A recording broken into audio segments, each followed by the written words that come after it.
The wind moves restlessly across the dunes of northern Sudan, skimming the sand into soft ridges and pouring fine grit into every crevice of the desert's ancient bones. Beneath a sky washed to porcelain by the sun, a cluster of dark stone peaks jut sharply from the ochre plain. They rise like teeth, narrow and steep, their edges worn but intact. Unlike their cousins far to the north in Egypt, these pyramids are not monuments of polished grandeur but pointed, angular shadows, almost unnatural in their austerity. They do not stretch wide in Egyptian fashion but soar upward in abrupt angles, like fingers lifted to the gods. Their stones are reddish-brown, volcanic in hue. Their silence is total. These are the pyramids of Meroe, the forgotten necropolis of the Black Pharaohs of Kush. They are not one or two or even a dozen. They number over 200, more than all the pyramids in Egypt combined, spread across 3 main sites in Sudan: El Kuru, Nuri, and Meroe itself. They stand in hushed ranks beyond the Nile's 4th cataract, built not by Egyptian hands but by African ones, Nubian kings who ruled an empire as grand and ancient as any of its northern rivals. Their stories rarely told in classrooms or museums.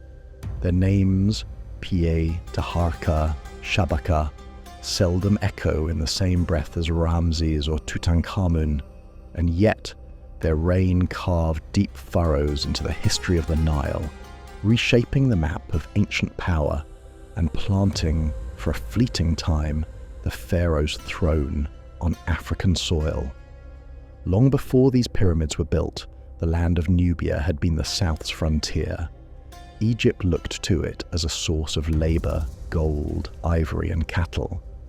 Pharaohs launched expeditions to extract tribute and install garrisons, but for all Egypt's might, Nubia was not passive.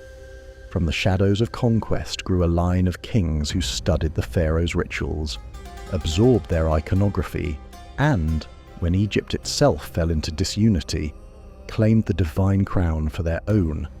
The first Kushite kings built their capital at Napata, nestled beneath the sandstone outcrop of Jebel Barkal.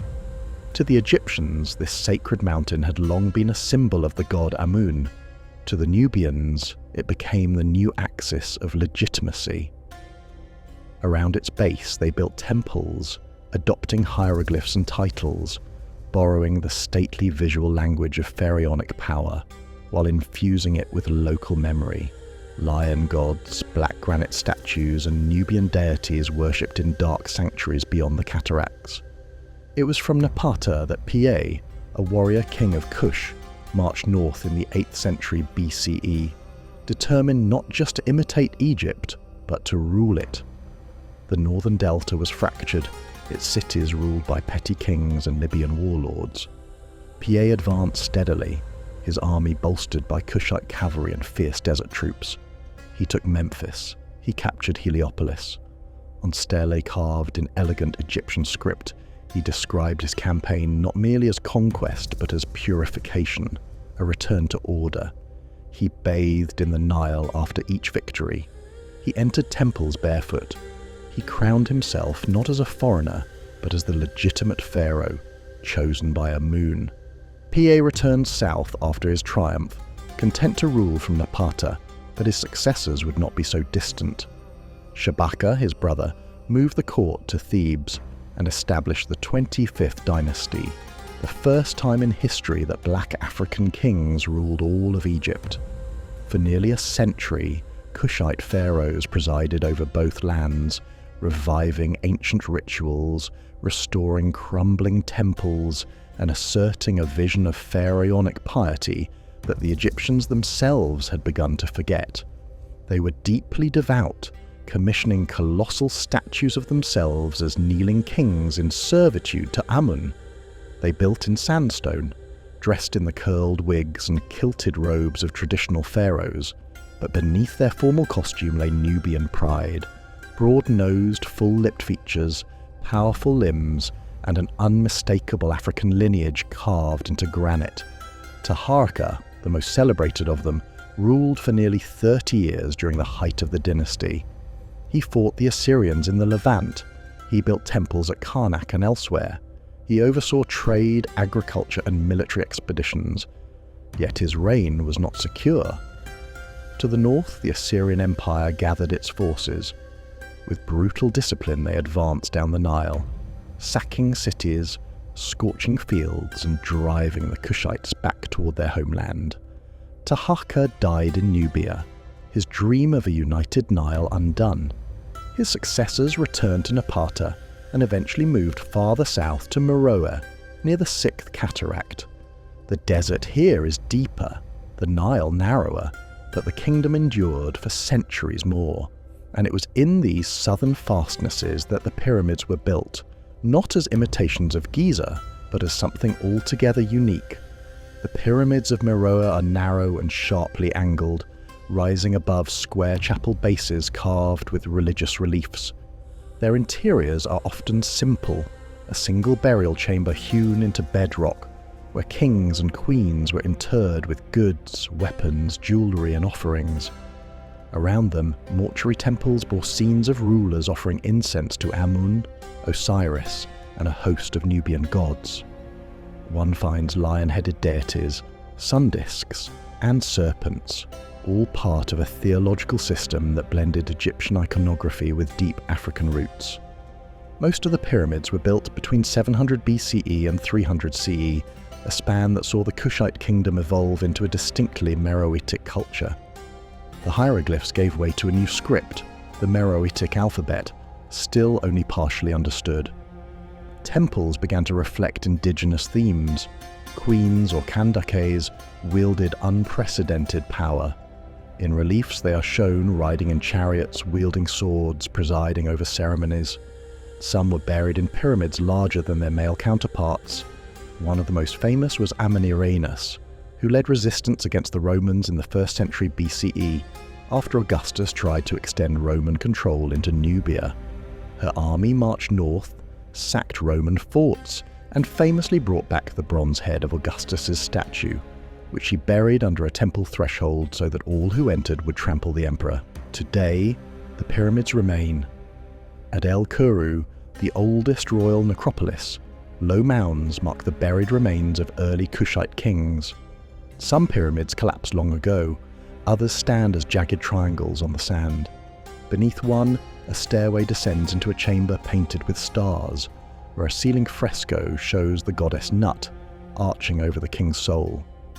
At Nuri, where Taharqa himself was buried, the largest pyramid looms in worn dignity, its blocks blackened by time. Nearby, camels graze among the rubble. But it is at Meroe that the full vision reveals itself.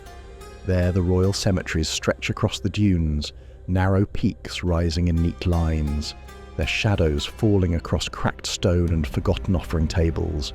Some are capped with broken cones, others are scarred by looters' trenches. In the 19th century, Italian explorer Giuseppe Ferralini dynamited the tops of many pyramids in search of treasure.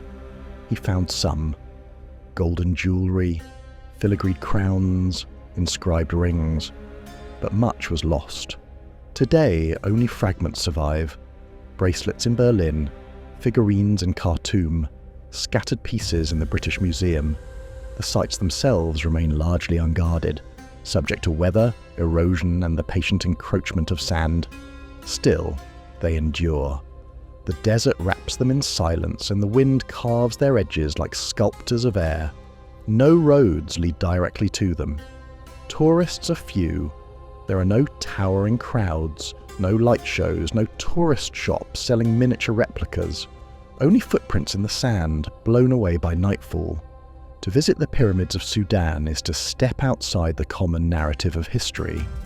It is to be reminded that Egypt was not alone, that civilization did not move only north to south, that black kings ruled and were buried in grandeur equal to their lighter-skinned counterparts. It is to see Africa not as a periphery, but as a centre, a place where gods were worshipped, dynasties rose and fell, and empires built stone monuments to their dead that still speak across the centuries. But those voices grow fainter, and that perhaps is the greatest loss.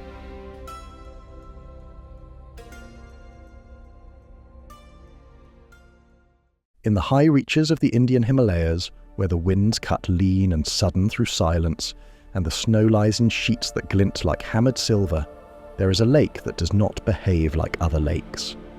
It lies still for much of the year, sealed under a sheath of ice that thickens through winter and lingers through spring, a cold and wind-scoured hollow, cradled by jagged ridges and granite ribs. To approach it is to cross terrain that resists settlement. There are no villages here, no temples, no charred circles of firewood or fields ringed with stone. Just open altitude, the breathless hush of 13,000 feet, and a glacial bowl no larger than a schoolyard swimming pool. This is Roopkund. And though its surface holds the clarity of ancient glass, what lies beneath it is crowded, opaque, and deeply human. For beneath that ice are bones, hundreds of them, femurs, tibias, skulls with fractured sutures and half-intact jaws, ribs protruding from frozen mud like the fossilized quills of some long-extinct beast. Some lie half-submerged, their edges washed by meltwater. Others rest in brittle mounds at the lake's edge, packed by time into piles that resemble cairns built not by hand, but by some erratic, weather-bound tide. These are not accidental deaths, not the residue of a single misstep or avalanche. They are a congregation of the dead, a convergence of bodies at the edge of nowhere, a mass death without an obvious cause, in a place where no battlefield was ever marked and no monument ever raised. No one comes upon Roopkund unaltered. Even in full daylight, even with maps and modern knowledge in hand, the lake startles. It confronts the living with the plain presence of the dead, and it asks a question for which no single century seems to hold the answer. The first outsiders to find it, at least in recorded memory, were British forest rangers. In the summer of 1942, a patrol working the high ridgelines of Uttarakhand paused at Roopkund and radioed a report down to camp. The message was strange, half coherent, a frozen lake filled with bodies. Soldiers, perhaps, or refugees. World War II was expanding through the east, and some suspected the remains belonged to Japanese troops. Cut off, lost, buried in snow. A high-altitude investigation followed, and though the skeletons were real, the story of their arrival remained elusive. No dog tags, no uniforms, no bullet wounds, just weather-worn remains scattered like driftwood around a pond barely 40 meters across. In the decades that followed, expeditions trickled into Roopkund. Climatologists, anthropologists, forensic experts, Himalayan climbers drawn by rumour. Samples were collected, bones carbon dated, teeth analysed. What emerged was not resolution, but a pattern of inconsistencies. The bones were not all from the same period. Some dated to the 9th century, around 800 CE. Others, separated by 1,000 years, clustered around the 19th century. The remains were not uniform in genetic origin either. Some bore the hallmarks of South Asian ancestry, linked closely to populations of present-day Maharashtra and Karnataka. Others came from a lineage not commonly found on the subcontinent at all, resembling Eastern Mediterranean populations, Greece perhaps, or Crete. That people from such different regions, in such different times, died in the same lake at the same altitude was not simply strange, it seemed to deny history its usual logic. No chronicle mentioned it. No epic poem sang of it. The bones had arrived in silence, and the silence had persisted long enough that only the wind knew the story in full. One theory, long favoured for its clean brutality, speaks of a hailstorm, a sudden monstrous storm breaking across the ridge without shelter or warning. Local folklore supports it. In the villages of the Shamoli district nestled far below Roopkund's heights, there is an old story passed down in song. The tale speaks of a pilgrimage, of a royal party ascending to offer worship to Nanda Devi, the goddess of the sacred peak. As they climbed, they broke taboo. A dancer among them defiled the quiet, Perhaps she bared her skin or stepped too carelessly on sacred ground. The goddess responded with rage. The skies opened. Hard hail fell in hammers. All died. The bodies remained. The story was sung in broad, haunting cadences for generations, a warning against hubris in high places. Forensic evidence lends partial weight to this myth. Some skulls do indeed bear circular depressions, fractures consistent with blunt force trauma from above. Not blade wounds, not clubs. Something faster, something less personal. Hailstones the size of cricket balls dropped at terminal velocity would be enough. The trauma lacks directional variance. It is vertical, clean, sudden. But it does not explain everything. It does not account for the presence of Mediterranean genomes. It does not explain why bodies from different centuries show up in the same shallow basin. Hail may be part of the answer. It cannot be the whole of it. The second theory speaks of pilgrimage, organised, sacred and repeated. Roopkund lies on the route of the Nanda Devi Raj Jat, a procession held every 12 years in honour of the goddess. The route, which spans weeks of arduous travel, passes through high passes and glacial valleys before reaching the meadows above Roopkund. In some iterations of the pilgrimage, a symbolic consort of the goddess, a four-horned ram, leads the way to a final, unreturnable sacrifice beyond the lake. The dead in this reading are remnants of such pilgrimages gone wrong. Sudden weather, altitude sickness, starvation, or sheer exhaustion might have culled them. Some may have returned to the lake in subsequent generations. What began as devotion may have ended in disorientation and death. But if ritual explains the South Asian dead, it says less about the foreign bones. Why were individuals of Mediterranean descent, genetically distant, culturally unrelated, so high in the Himalayas, in a place never linked to known trade routes or recorded migrations? One hypothesis, tentative and haunting, suggests a colonial-era expedition. In the early 1800s, British officers and Indian porters explored vast swaths of the Himalayan interior, often without maps or local knowledge. A group of Greek or Eastern Mediterranean origin, perhaps medical auxiliaries, engineers, or camp followers from East India Company units, might have joined such a journey. Some perished. The bodies, buried in snow, joined older remains already gathered there by chance or by ritual. The lake became a reliquary, not of one story, but of many, layered, intersecting, irreducible. What makes Roopkund so compelling is not merely the presence of the bones, but the fact that they remain. In most parts of the world, exposure leads to erosion. Bones are scattered by animals, buried under loam, or crushed beneath feet.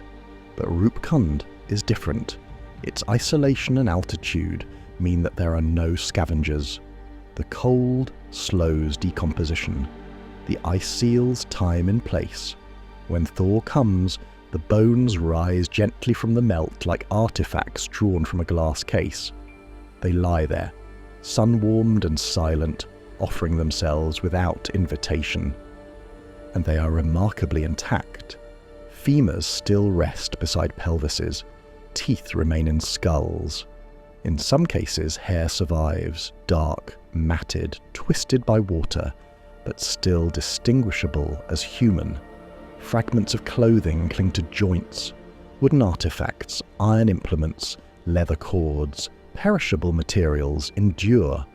The lake is not only a tomb, but a museum. One without labels, without walls, without a curator. In recent years, advances in genetics and isotopic analysis have deepened the mystery rather than clarified it. A 2019 study published in Nature Communications confirmed what earlier tests had suggested. The dead were not from a single episode. Some had died more than 1,000 years apart. The genetic clusters were distinct, and not all were local. One group matched with people from the Indian subcontinent. The other matched modern-day Greeks. The implication is profound. Roopkund is not the site of one tragedy, but of multiple tragedies, spaced by centuries, drawn together not by coincidence but by something else, something persistent. That persistence of place, of death, of human convergence at high altitude invites broader reflection. Why do people return to dangerous places? What draws human beings again and again to a ridge where survival is tenuous, where the air is thin and the way is fraught? Is it ritual, curiosity, obligation? Pilgrimage is not only a path across geography, but a corridor across time. Each footfall echoes others. Each offering responds to an absence. Perhaps Roopkund became a node in a network of meaning, visited by the faithful, the curious, the desperate. Each group brought its own purpose. Each left bones behind. There's something uncanny in the way Roopkund offers no hierarchy among the dead. Warrior and porter, priest and pilgrim, man and woman, all lie jumbled together. The lake flattens social order, shuffles identity. The bones belong not to individuals, but to humanity at large. They are reminders of mortality unsoftened by narrative. No one mourns them now, no one places flowers, and yet they remain year after year, waiting beneath the thaw, half remembered by the mountains that killed them. In certain seasons, trekkers visit the site. They come not as archaeologists, but as witnesses. They carry phones and tents and pre-packaged food. They photograph the bones. Some weep, some joke. Others stand silent, unsure what to say to a lake that holds the remains of the nameless. There is no plaque, no cordon, no interpretive sign. Just wind, water, and the slow return of memory in the form of bone. And then, as always, the snow returns. It falls in sheets, quick and muting. The lake seals shut. The bones vanish. The wind carries away footprints. What remains is the mountain itself, unmoved, unspeaking, vast enough to cradle all our unanswered questions. Roopkund may never yield a final answer. The data will grow. New technologies will scan the lake bed. New studies will isolate trace elements from ancient bone. But the mystery will not resolve into a single story. The dead are too many. Their times are too scattered. Their journeys too different. What we have is not a solution, but a space where death gathers without explanation, where ritual and accident touch, where time folds inward, and human presence lingers like a breath on frozen glass.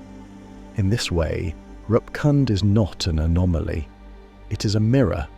It reflects back to us the truth that history does not always preserve its secrets in stone or parchment. Sometimes it keeps them in silence, in altitude, in the quiet companionship of the dead. And if we return, again and again, to look, to listen, to kneel by the edge of the thawing lake, it is not because we expect an answer, but because some places, simply by existing, insist that we remember what forgetting would erase.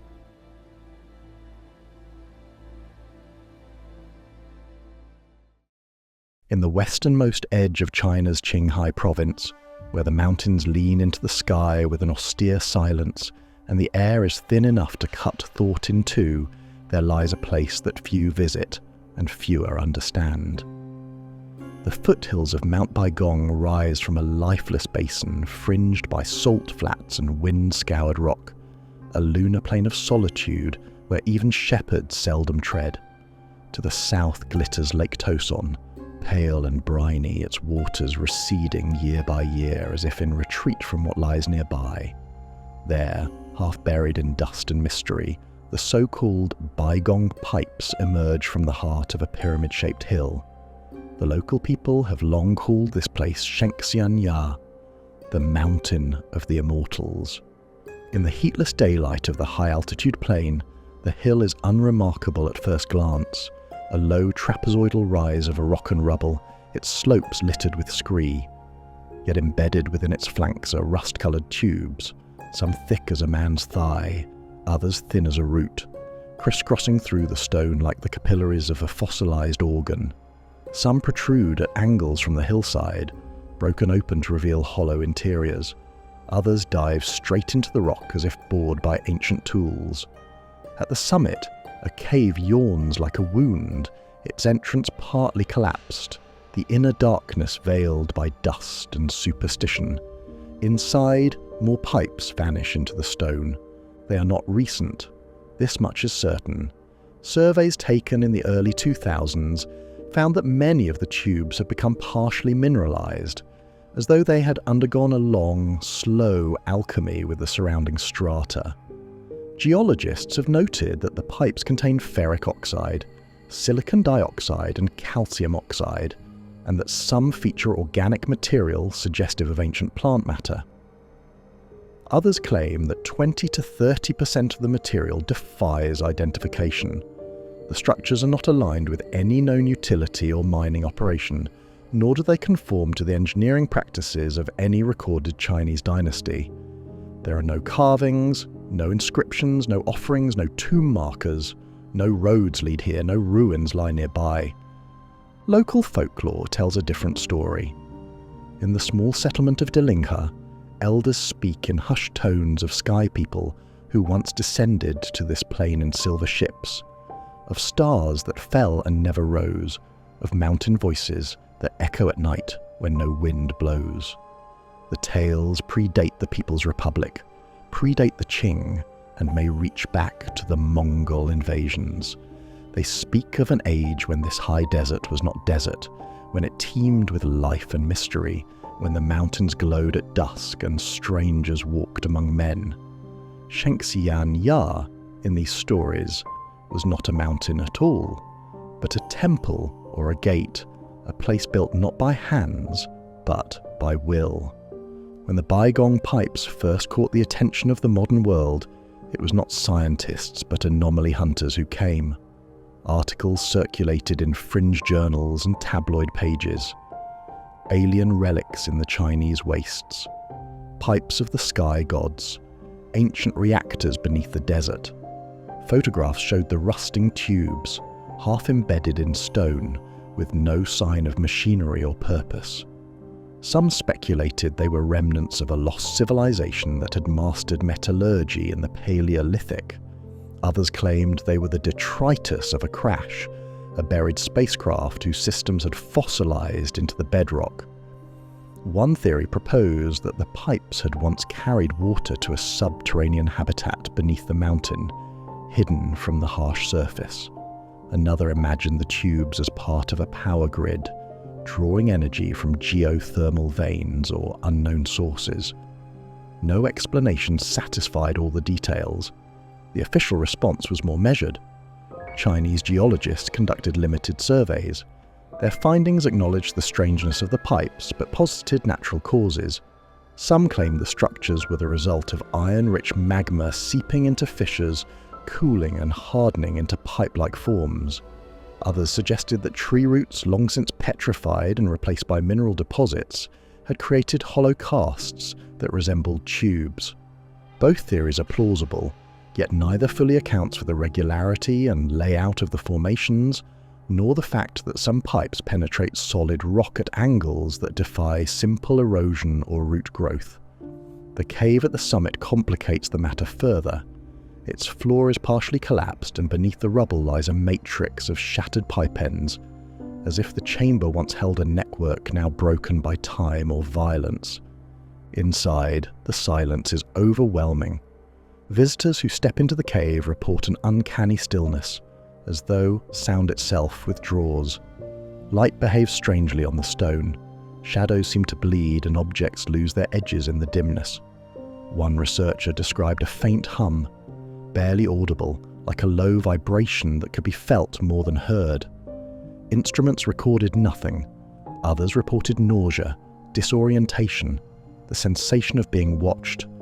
Whether these effects are psychological, geophysical, or something stranger is unknown. The cave has not been extensively excavated. Its instability, remoteness, and the political sensitivities surrounding unexplained phenomena in China have made large-scale investigation difficult. And so the pipes remain. Like ancient scars, they mark the hill with implications that no theory has yet closed.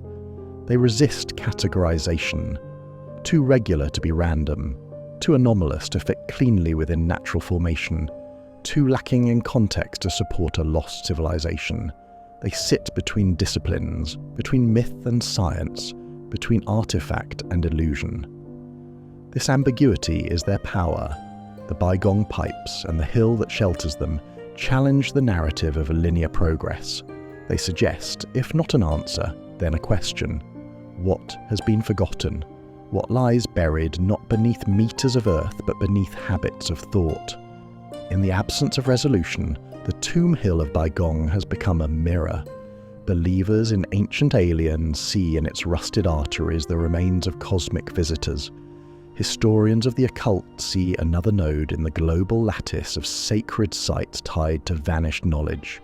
Geologists, more cautious, cite examples of unusual concretion and mineral vein behavior, warning against the seduction of pattern recognition. The local Yi people leave offerings at the mountain's base during festivals, bundles of dried grass and paper charms, not in worship, they say, but in respect. Perhaps the greatest strangeness is not that the pipes exist, but that they endure unclaimed. In a century obsessed with explanation, with mapping and measuring and demystifying, the Baigong Hill remains a point of unresolution. The tubes rust in the dry wind. The cave mouth yawns each night into a sky bright with stars untroubled by meaning. The desert holds its breath, and the mountain waits, as it has always waited, its flanks threaded with iron veins, its silence thick with the weight of something left unsaid.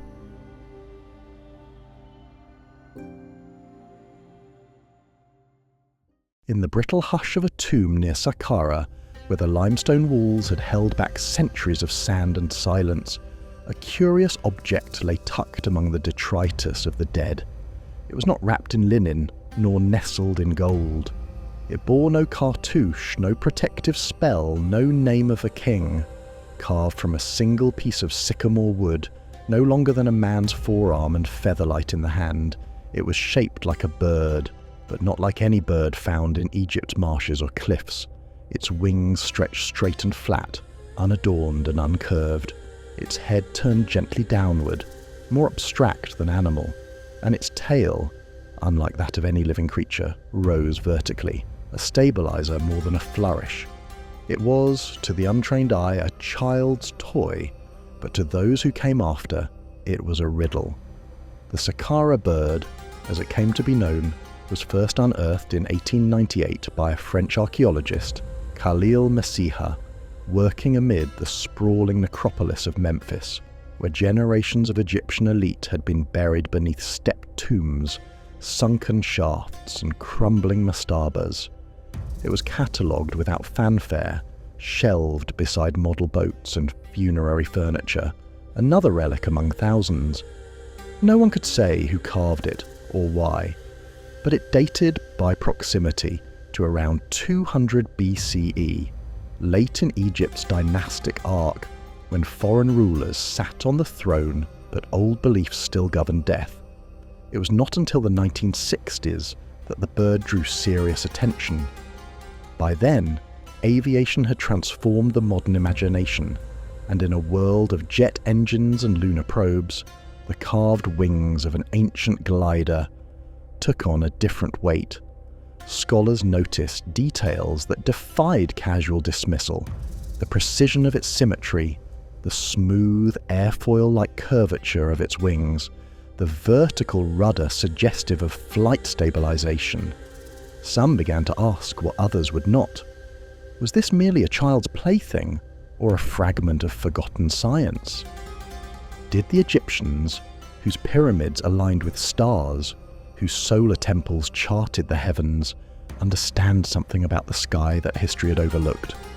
For a civilization so deeply rooted in earth and stone, ancient Egypt harboured a fascination with flight that was not always metaphorical.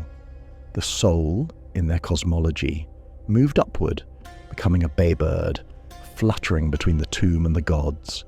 Deities flew. The heavens were peopled with falcons.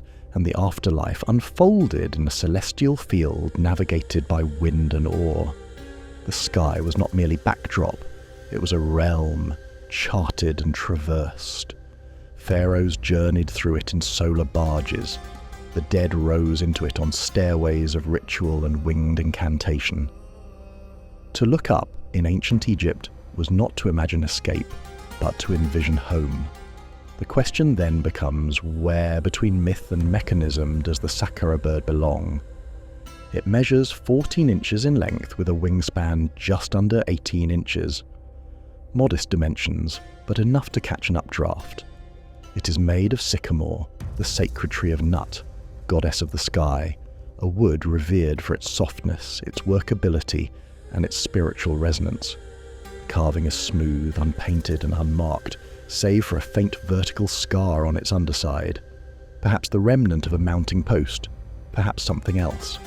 Its wings are perfectly horizontal, with a slight dihedral angle, sloping gently upwards at the tips, a feature known to modern engineers for imparting stability during glide. Its nose is rounded, its tail vertical, lacking the horizontal plane found in birds but common in man-made gliders. To the eyes of some aeronautical engineers, these were not coincidences. In the early 1970s, Egyptian flight expert Dr. Khalil Messiha, the brother of the man who first found the artifact, reconstructed the bird using balsa wood and tested its glide potential. It flew. Not far, not high, but with remarkable steadiness. Later, models were fitted with a horizontal tailplane to compensate for the original's lack of pitch control, and when launched from modest heights, they soared. This fueled speculation that the original might have been part of something larger, a prototype perhaps, or a component of a more complex mechanism. Messiha went further. He proposed that the Egyptians may have experimented with rudimentary flight, perhaps inspired by watching ibis and falcon alike trace thermals above the Nile. The academic community responded in the main with caution. Egyptology had always walked a fine line between rigorous scholarship and fringe speculation. The 1970s were a period of renewed public fascination with ancient mysteries, pyramids, ley lines, extraterrestrial theories, and for every careful theory about flight symbolism, there were grandiose claims of ancient aircraft, lost technology, and vanished civilizations. The Saqqara bird became a Rorschach test. To the cautious, it was a ceremonial bar bird, a metaphor for the soul's ascent. To the bold, it was a relic of experimentation, a wooden whisper of aerodynamic ambition. Between these poles lies the harder question. What did the Egyptians know of the sky, not in spirit, but in substance? They knew wind. The Nile's geography demanded it. Boats were designed not only for oar but for sail, and the manipulation of wind and canvas became second nature to navigators by the 3rd millennium BCE. They understood lift and drag in practice, if not in principle. Their engineers mastered balance, seen in obelisks, temples, even in the precise weight ratios used in construction ramps and stone lifting.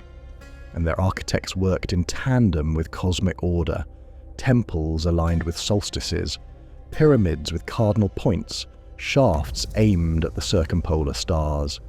They were, in every way, a civilization deeply attuned to space, to motion, to trajectory.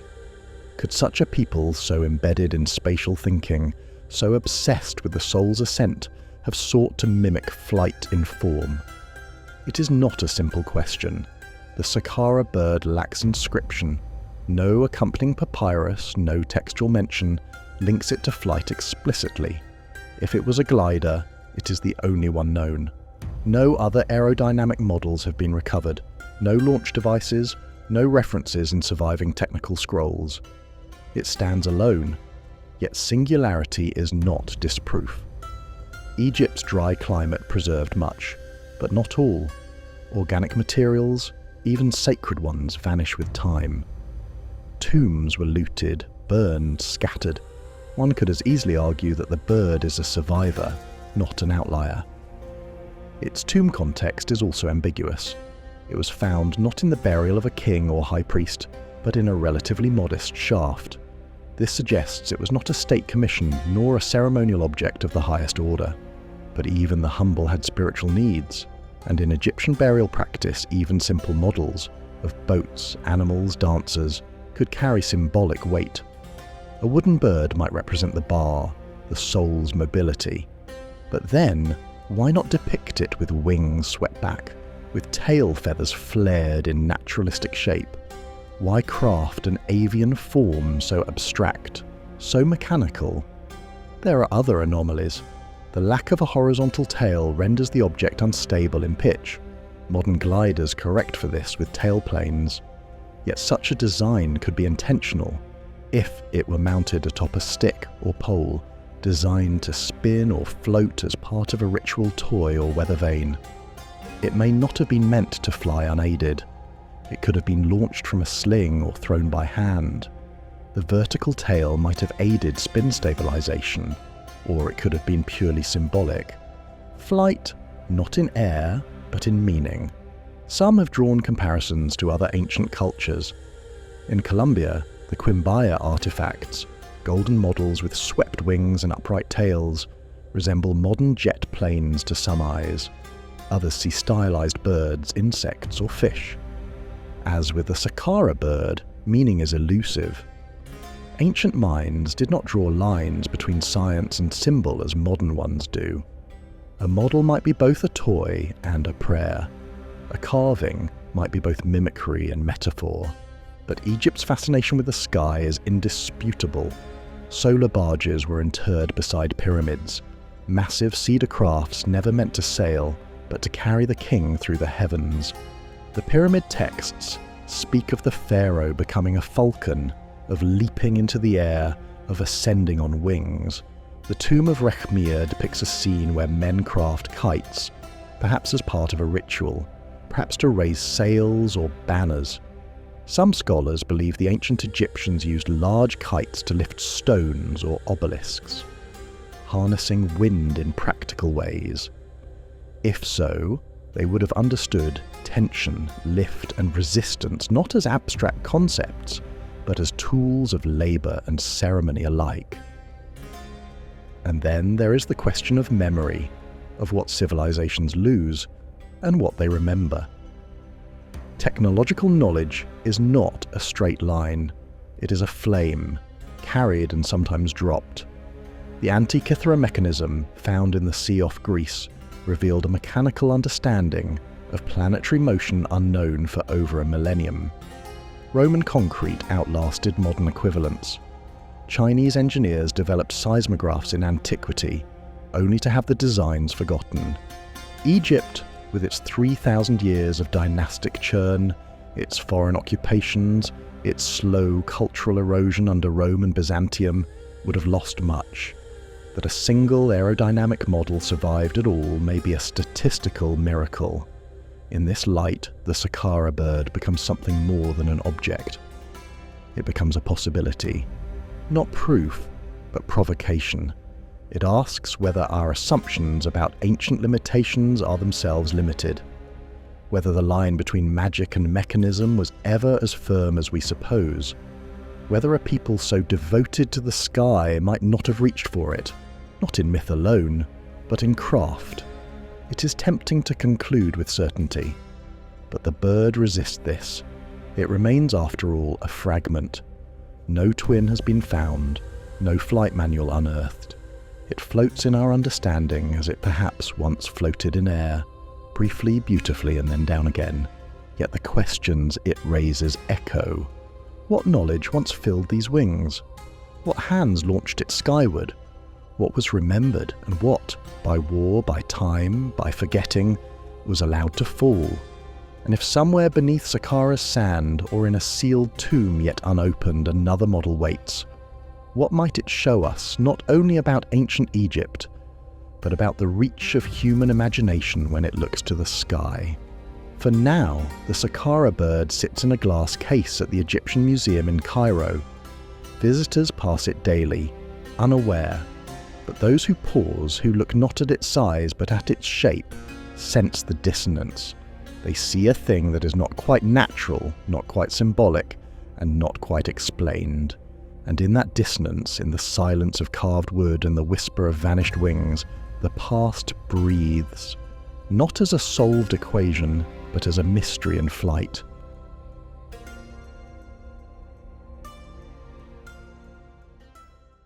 High above the ochre rooftops of Cusco, where the air thins into sky and silence, there rises a wall not made by time but by the deliberate hands of men long dead, their names whispered in Quechua by the wind that stirs the Ichu grass along the Andes. The stones, taller than soldiers and heavier than any burden a beast could carry, rest together like pieces of a forgotten geometry, not stacked, but interlocked. Massive polygons carved with aching precision, corners beveled like facets of a gem, joints so tight that not even the thinnest blade of grass can slide between them. They do not crumble in earthquakes, they do not shift with age, they do not move. They are the outer bones of a mystery known to the world as Sacsayhuamán. Even the name resists easy translation. Some render it as satisfied falcon, others as speckled head, still others as a word far older than Quechua itself. What is certain is that the walls loom, 3 massive tiers of zigzagging stone, each stretching hundreds of meters, along a natural escarpment that overlooks the sacred valley. They are not merely large, they are defiant. Stones weighing as much as 130 tons sit poised at impossible angles, bearing the wear of centuries without mortar, without reinforcement, and, many would argue, without parallel. It is a structure that should not exist, and yet it does. The Spanish were the first outsiders to see it. When conquistadors under Francisco Pizarro entered Cusco in the 1530s, they came expecting treasure. Gold, mostly, and silver, where gold had already been taken. They found instead something stranger, walls that mocked their own fortresses, stones they could not budge, let alone replicate. Pedro Chiesa de Leon, one of the earliest chroniclers of the conquest, wrote of the site with evident awe. One of the most magnificent and at the same time most mysterious buildings to be found anywhere in the world. Others echoed him, their descriptions veering from admiration into disbelief. Garcilaso de la Vega, the mestizo son of a Spanish soldier and an Inca noblewoman, recalled in his Comentarios Reales that his father had said the stones seemed as though they had grown in place. In the face of such improbability, the colonizers sought an explanation. Lacking one, they turned to scripture. Like other ruins they could not comprehend, Sacsayhuamán was blamed on demons, on Babel-born arrogance, or on the ancient mythic giants who once roamed the earth before the flood. Some accused the devil himself. Others, more practically minded, accused the Incas of sorcery or slavery. Neither charge explained the method. The stones, irregular faceted and curved, could not have been dragged by ropes or rolled on logs. The Incas had no wheel, no iron tools, no pulleys, cranes, or beasts of burden capable of shifting such mass.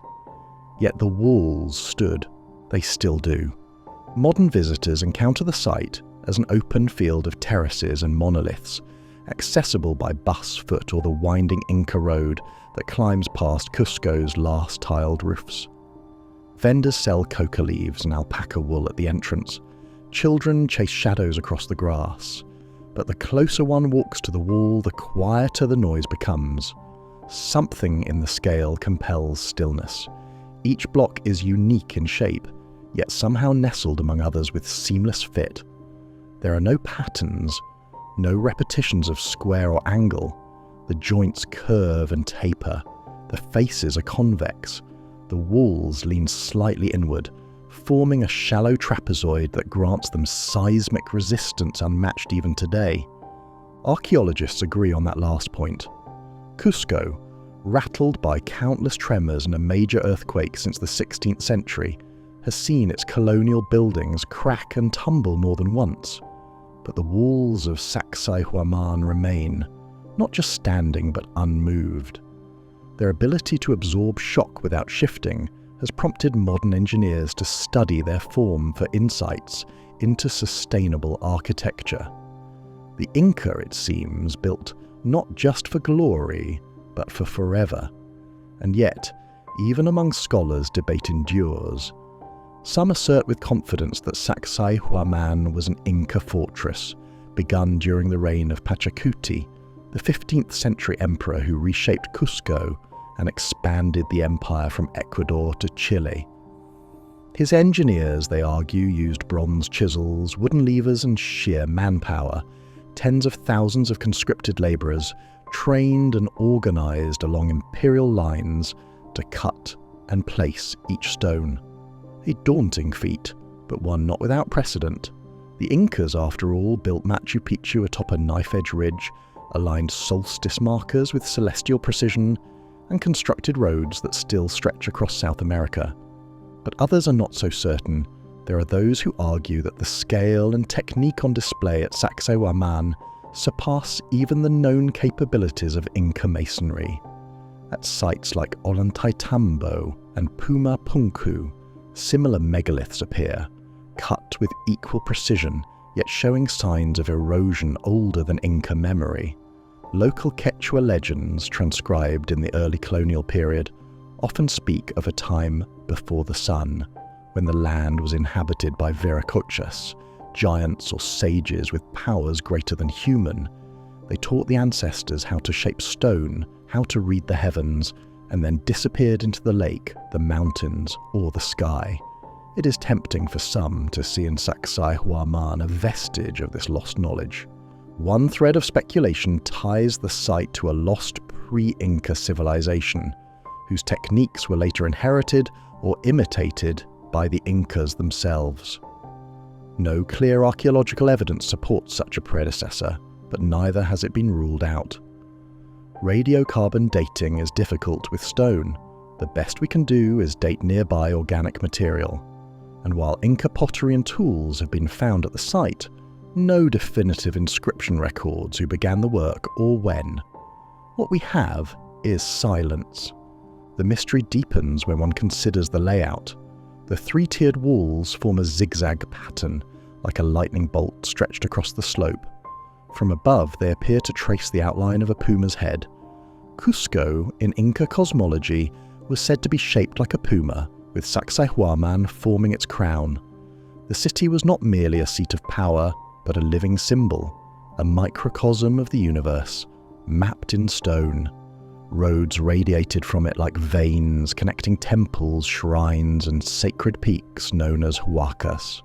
The fortress was its keystone, but was it only a fortress? That term, imposed by the Spanish, suggests a military function, a citadel for defense. And certainly Sacsayhuamán was used as such during the Great Siege of 1536, when Manco Inca's forces reclaimed the city and fought the conquistadors tooth and nail across its ramparts. Yet the scale of the walls and the absence of traditional battlements or towers suggest a purpose more complex. Some scholars believe it was also a ritual site, a ceremonial platform where solstice festivals and imperial rituals were enacted before crowds of thousands. During Inti Raymi, the festival of the sun, the emperor would ascend from Cusco to Sacsayhuamán in golden procession, offering libations to Inti, the solar deity whose rays gave life to all. The fortress was a threshold between earth and sky, stone and spirit. The Incas did not separate the sacred from the practical. Every structure served both. Walls anchored not just buildings, but the cosmos. Architecture obeyed astronomical logic, spiritual metaphor, and civic function all at once. To them, stone was not inert. It lived. It remembered. Even today, Quechua-speaking elders approach the site with quiet reverence. They place coca leaves in cracks, whisper prayers to the apus, the mountain spirits that inhabit the heights. They do not speculate on tonnage or tool marks. They speak instead of balance, of reciprocity between worlds. The wall is not just a wall, It is a presence. In 1950, a devastating earthquake struck Cusco, levelling churches and colonial mansions.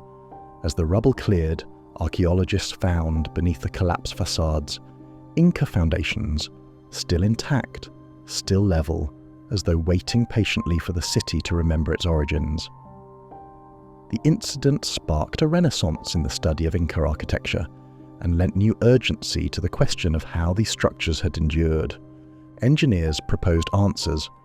The stones, they observed, were shaped to fit in tension, distributing force across multiple axes. The absence of mortar allowed them to flex during tremors, then resettle into place. The trapezoidal shape of doors and windows added lateral strength. In short, the Inca had mastered seismic design centuries before the West gave it a name. Yet such explanations, while satisfying, still leave something unanswered. How were these stones moved and shaped in the first place? Experimental archaeologists have tried to replicate the process. Teams have carved smaller stones using replica bronze tools. Others have attempted to move multi-ton blocks with ropes, logs and levers. Success has been mixed. On flat ground with modern safety protocols and trained volunteers, small-scale movement is possible. But the scale and precision of Sacsayhuamán defy casual reproduction. The sheer labour, cutting, transporting, fitting is staggering. Local stonecutters suggest alternative techniques. Some speak of using water and fire to fracture boulders, or of plant-based pastes that soften stone. These tales, often dismissed by scholars, persist in oral tradition. And while no such softening agent has been confirmed by chemistry, the smoothness of the joints, where complex interlocking shapes nest with hairline seams, has prompted more than one engineer to ask whether a technique has indeed been lost. The Inca themselves offered no explanation. They did not write histories in the way the West understands them. Their records were kept on quipus, knotted cords that conveyed data through position, colour and fibre. Most were destroyed after the conquest. What remains are stories passed down by chroniclers like Garcilaso, who heard them from elders and remembered them in exile. And so, the wall remains, not only as a feat of engineering, but as a silence in stone. Visitors often remark on the quiet of Sacsayhuamán. Even when tourists gather, the space seems to absorb sound. It is not emptiness, but something else, a density, as if the place listens. At sunset, when the Andean light spills across the stones, each block glows gold at the edges. Shadows gather in the joints. The air grows cold, and for a moment, it is easy to believe what the ancestors said, that the stones are alive, and that they have been watching for a very long time. Some believe Sacsayhuamán marks a high point of human ingenuity. Others see in it the fragment of a knowledge half forgotten, an echo from an earlier age, preserved by the Incas and misunderstood by all who came after. Whether fortress, temple or relic, the structure defies reduction. It refuses to be explained fully.